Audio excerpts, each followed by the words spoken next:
मनसे अध्यक्ष राज ठाकरे यांनी केलेल्या वक्तव्यावरून आता राजकीय वर्तुळात नव्या चर्चांना उधाण आलंय. या वक्तव्याचा परिणाम विधिमंडळातही दिसण्याची शक्यता व्यक्त केली जाते. याच पार्श्वभूमीवर भाजपचे आमदार राम कदम यांनी प्रतिक्रिया देताना राज ठाकरे यांच्या वक्तव्याबाबत सुरू असलेल्या पावसाळी अधिवेशनात हक्कभंगाचा प्रस्ताव येऊ शकतो असं मत व्यक्त केलंय. त्यांच्याशी बातचीत केली आहे आमचे प्रतिनिधी संतोष मोरे यांनी. बघूयात. भाजप आमदार राम कदम आपल्यासोबत आहे.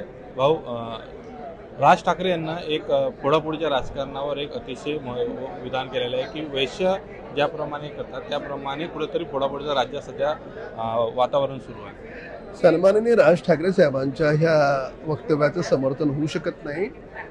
सभागृहाच्या विशेष अधिकाराचं हनन करणारं हे वक्तव्य आहे. या वक्तव्याच्या विरोधात विशेष हक्कभंग प्रस्ताव होऊ शकतो. मी त्यांच्या नेतृत्वात आमदार म्हणून काम केलं आहे. काल, आज आणि उद्याही भविष्यात त्यांच्याविषयी माझ्या मनात आदरच राहील. मी स्वतः काही विशेष हक्कभंग प्रस्ताव मांडणार नाही, पण विशेष अधिकाराचं हनन करणारं ते वक्तव्य आहे.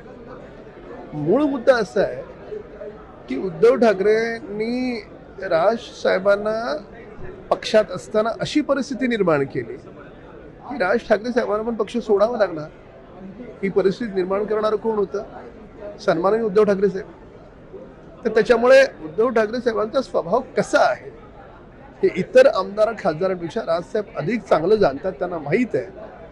आणि स्वतःचं घर फुटलंय तर शेजाऱ्यांकडे पोट दाखवून काय चालणार आहे? स्वतःला जबाबदारी घ्यावी लागेल ना उपटाच्या नेत्यांना.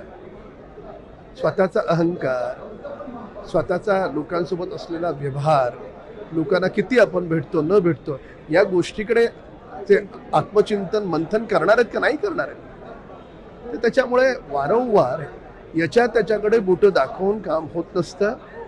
काही जबाबदाऱ्या स्वतःला घ्यायच्या असतात आणि त्या जबाबदाऱ्या जोपर्यंत त्या घेत नाही, त्या घटनेची पूर्ण जबाबदारी स्वतः स्वीकारत नाही, तोपर्यंत मला असं वाटतं की त्या जहाजाला भगदाड पडलंय आणि जहाजातून आता एक एक करत लोक उड्या मारायला लागल्या.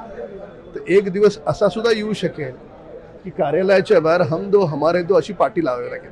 मात्र राज ठाकरेंनी जेव्हा वक्तव्य केलं त्यात म्हटलेलं आहे की भाजप हा पक्ष पत्त्याप्रमाणे, त्यातले तर नरेंद्र मोदी गेल्यानंतर हा पक्ष पूर्णपणे खाली कोसळणार.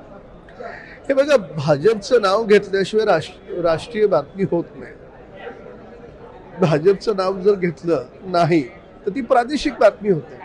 त्याच्यामुळे हल्ली ट्रेंड सुरू झाला की काही झालं की भाजप. लोकांनी आम्ही आमच्या पक्षात घेतले असतं ना, इतर पक्षात का गेले? जर लोक इतर पक्षात गेले तर त्याला काहीतरी कारण असेल ना. एकंदरीत त्यानंतर संजय राऊतांना म्हटलेलं आहे कुठं आता पक्षानं कुठेतरी चिंतन ज्या प्रकारे नेते फुटत आहे, आमदार सोडून जात आहे, खासदार जात आहे, कुठेतरी आत्मचिंतन करण्याची गरज असल्याचं संजय राऊत बोलत आहे. काय करण्याची गरज आहे? आत्मचिंतन. कोणाला? पक्षाला. नशीब उशिरा का होईना शहाणपण सुचलंय ना. पण आता आत्मचिंतन करायला उरलंय कोण? आता आमदारांमध्ये पण धुसफूस सुरू झाले उरलेल्या आमदारांमध्ये.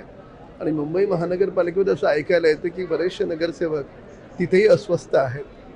त्याच्यामुळे चिंतन करण्याची वेळ निघून गेली असं सध्या तरी जाणवतं. एकंदरीत चिंतन करण्याची वेळ सध्या तरी निघून गेली असल्याचं आमदार राम कदम यांनी म्हटलेलं आहे. कॅमेरामॅन दत्तूसह संतोष मोरे, विधान भवन, मुंबई.